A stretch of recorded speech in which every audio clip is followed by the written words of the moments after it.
So, what the heck is going on?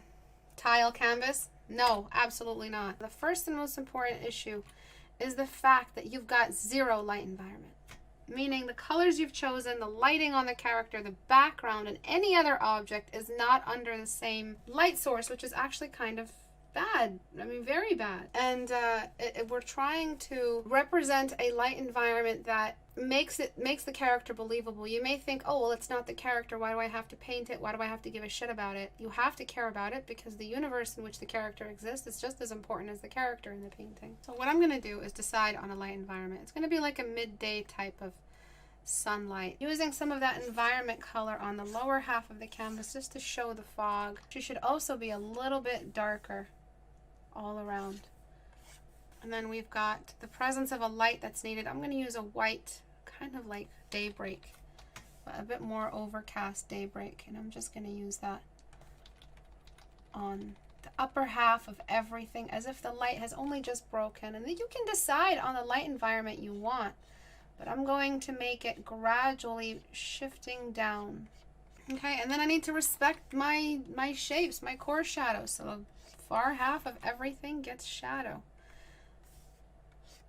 This is all because we decided that the sun is important in the world. You know, she's looking up, she's looking at the sky. I mean, even if it's an overcast day, if it's midday or sunrise, you look up, you're going to squint.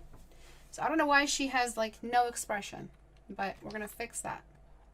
And then this dorky little smile needs to be fixed and placed back into perspective. So this means that we need to either get rid of her. I would get rid of her smile, because I feel like my female heroines, they need their like sternness. They need to be bad bitches. It's okay. I can say bitches now because I have designated my channel as not safe for kids. So anyway, when you have less smile, more expression at the eyebrows, you show more, a little. She's too distracted to smile, but there is a smile of enjoyment nonetheless. And I'm going to keep that just there. Okay. So everything else is just messy. The background, you have some indication of like some kind of like foliage.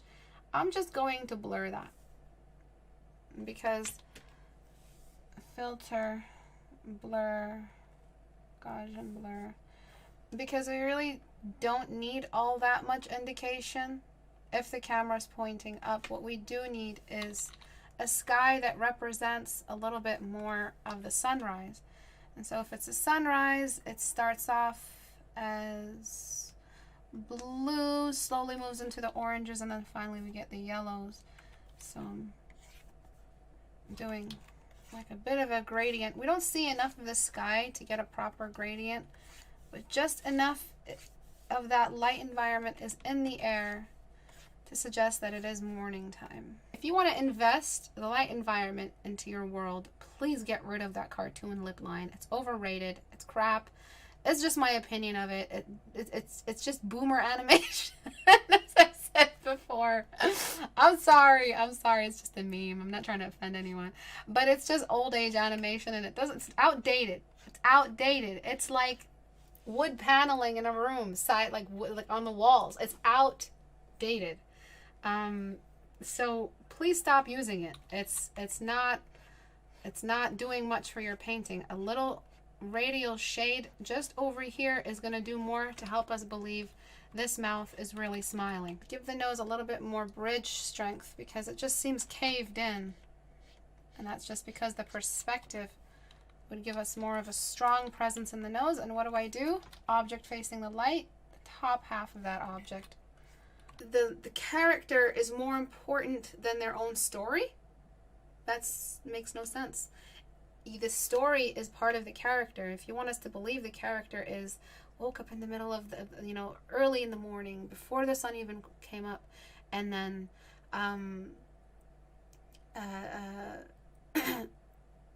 the sun just coming up, it's just coming up, and she saw a bird and she's just shooting the bird, and she looks concentrated. This is her favorite thing to do. Her mom is about to marry her to 3 weird boys. You know, something like that. I don't know. I'm just copying the story. But, you know, that's what I feel. I feel like I want to know who this character is. I'm just like, who the fuck is that? What's her story? It looks more cool that way. You know, before, it kind of is like, oh, the character is important. The color is just here for the ride. The color is just here with its thumb up its ass. It's not really here to do anything for the story. I'm just coloring it to make it look good. Maybe get 5 more views on my ArtStation page. I'm sorry I'm roasting so ruthlessly. That's all your colors were doing. Maybe on a good day, getting you 5 more views on ArtStation. You want 1,000 more views on ArtStation? You want 10,000 more views on ArtStation, if that's even a proportionate number? Create a space. Create volume. Frame it. Point a camera at the character. Paint the atmosphere. Paint the air. Paint the early fog of the morning. Balance your colors under the same light environment. The sun barely came up, so we have nighttime values fighting against daybreak. Oh, it's beautiful. Okay? If I want to change my art, I first must change myself. Write that back to me.